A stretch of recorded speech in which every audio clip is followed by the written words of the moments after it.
నమస్కారం అండి, welcome to our channel. ఇప్పుడు మనం ఉన్నాము అత్తోట శ్రీనివాసరావు గారితో ఈ తాతిరెడ్డిపాలెం గ్రామంలో ఆయనకి సంబంధించిన ఒక స్థలం ఉంది, దాన్ని అమ్మదలుచుకున్నారు. సో దాని డీటెయిల్స్ అనేవి ఆయన నోటి ద్వారానే విందాం. చెప్పండి సార్. లామ్ దగ్గరలో జొన్నలగడ్డ వెళ్ళే రోడ్డు తాతిరెడ్డిపాలెం రోడ్డు నుంచి మూడో ఫ్లాట్ నెంబర్ 40.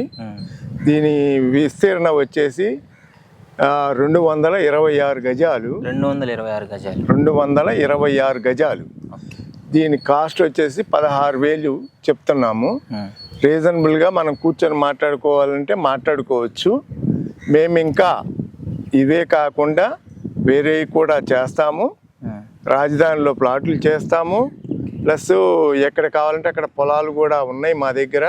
మీరు ఎవరైనా మమ్మల్ని మా ఫోన్ నెంబర్ తీసుకొని మీరు మమ్మల్ని ఓకే. సో ఈ 226 గజాలు 226 గజాలు ఎంత ఉంటుంది సార్? గజం ఎంత? 16,000 గజం 16,000 పడుతుంది. సో ఫర్దర్ గా కొనాలనుకున్న వాళ్ళ మీద మీకు అప్రోచ్ అయినప్పుడు మాట్లాడుకోవచ్చు. అది. సో చూసారు, ఇది రాజధాని ముఖద్వారం కిందకు వస్తుంది కదా సార్, రాజధాని వెళ్ళే రూటు. రాజధాని వెళ్ళే రోడ్ నుంచి జొన్నలగడ్డ వచ్చే రోడ్డు ఇది. ఓకే. జొన్నలగడ్డ తాతిరెడ్డిపాలెం పక్కన ఇటు హౌసెస్ కూడా ఉన్నాయి. ఆల్రెడీ ఇక్కడ మంచినీళ్లు పడతాయి. అన్ని చోట్ల వాటర్ పడదు, ఇక్కడ మంచినీళ్లు వాటర్ పడుద్ది. వాటర్ సమస్య ఏం లేదు. వాటర్ క్లియర్ గా పడుతుంది. కాబట్టి ఎవరైనా కొనదలుచుకున్న వాళ్ళు మమ్మల్ని సంప్రదించి ఆ కూర్చున్న తర్వాత మనం రేటు మాట్లాడుకోవచ్చు. ఓకే. సో చూశారు కదా, సార్ చెప్పారు. పైగా నేచర్ చుట్టూ చూడండి, మొత్తం నేచరే ఉంది. వాటర్ ఫెసిలిటీ కూడా ఉందంటున్నారు, వాటర్కి ఏ ప్రాబ్లం లేదంటున్నారు. పైగా రాజధాని అవుతుంది, ఇప్పుడు భూములన్నీ బంగారాలు అయిపోతున్నాయి. సో రాజధాని వెళ్ళే రూట్లే కాబట్టి మంచి ఛాన్స్ మిస్ చేసుకోమాకండి.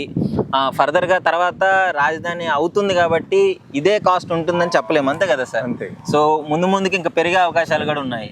సో మ్యాక్సిమం వీలైనంత తొందరగా ఈ స్థలాన్ని వచ్చి చూసుకొని కొనే అవకాశం ఉంటే చేసుకోండి. స్థలం కూడా 226 గజాలు. మీరు చూశారు, వాటర్ ఫెసిలిటీ ఉంది, చుట్టుపక్కల ఇల్లులు కూడా ఉన్నాయి. మీకు ఏ ప్రాబ్లం లేదు, అంతా చుట్టుపక్కల ఇల్లులు ఉన్నాయి. మంచిగా సిటీ కూడా పక్కనే ఉంటుంది కదా సార్ మనకి. సిటీ కూడా పక్కనే ఉంటుంది. మీకు ఏ అవసరాలు ఉన్నా అంతా అయిపోతుంది. మంచి స్థలము, వీలైనంత తొందరగా వచ్చి కొనుక్కునే ప్రయత్నం చేయండి.